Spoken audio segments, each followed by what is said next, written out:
like a novel, but in a mud, you can decide who you are and where you want to go.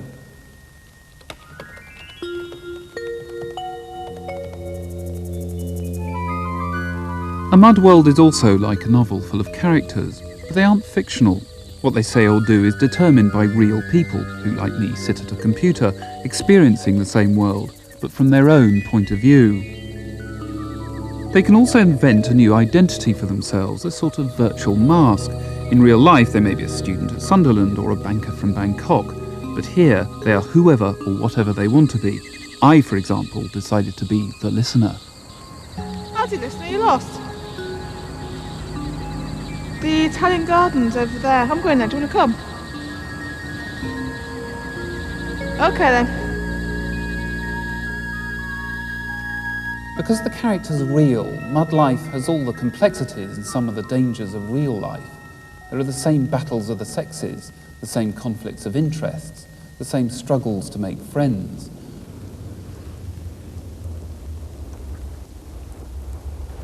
This world has the perils as well as the pleasures that you experience in real life, or IRL as mud players call it. Hello listener, where are you from IRL? Hello, gorgeous. Hello legs. Lovely blonde hair. Oh, it's even better in my armpits. Oh, that's disgusting. I was only joking, stupid.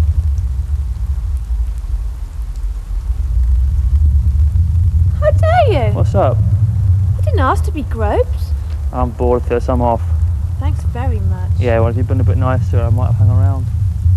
You don't make up a multi-user dungeon world as you go along. The descriptions of the locations are stored on a central computer called a server, and they continue to exist there even when you log off. But it's the users who bring the world alive. It's their interests and quirks, their creative and sometimes destructive instincts that give the mud its character.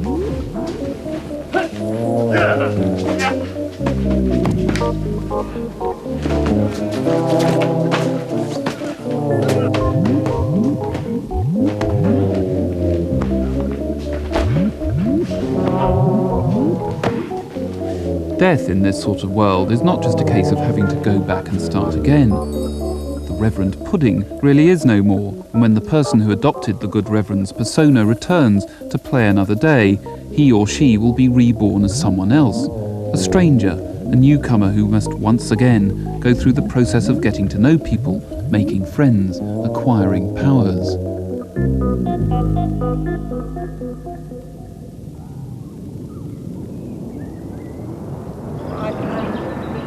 Despite their playfulness, multi-user dungeons have a serious purpose. They're models for a whole new type of institution, a virtual space in which students can be taught, companies can do business, worshippers can worship. Some are even trying to use them to create experimental communities, literally to build new worlds from scratch in which they can try out different codes of behaviour, systems of government and new environments.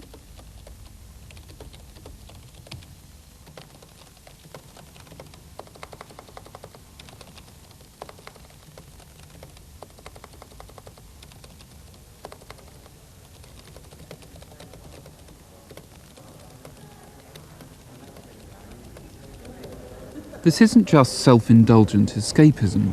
Muds are not a playpen for adolescent nerds too disfigured by acne to show their faces IRL in real life. The aim is to create a space that will draw people in, enable them to discover new things about themselves and others. You don't come here to get a life, you come here to find out more about life. This in part is what interested mud pioneers like Richard Bartle.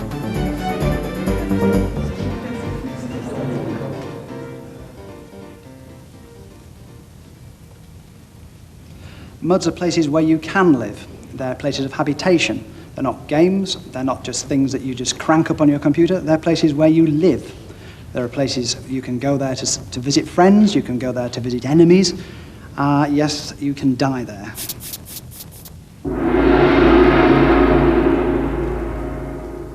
Muds mirror real life. They reflect every aspect of people's lives, the way they live, the way they talk with each other, and the way they socialise. People go there to talk and interact with each other, so things that are important to people in real life get talked about and are important to people on Muds. As with any society, there are good people and there are bad people. People go in there to have a good time, to enjoy themselves, to meet other people. And there are people who will go in there to try and mess it up for other people.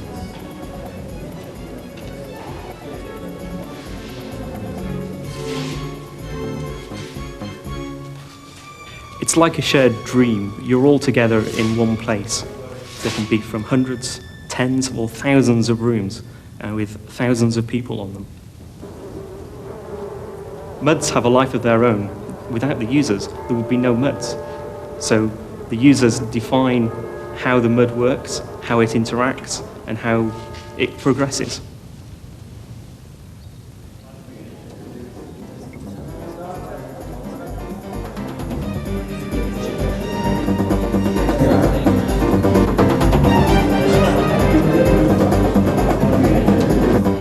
The result of all this can be a world that is, to say the least, bewildering.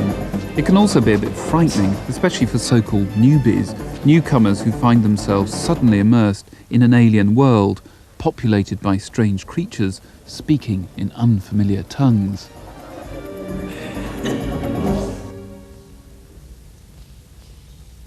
But then, that could be a description of what it's like IRL.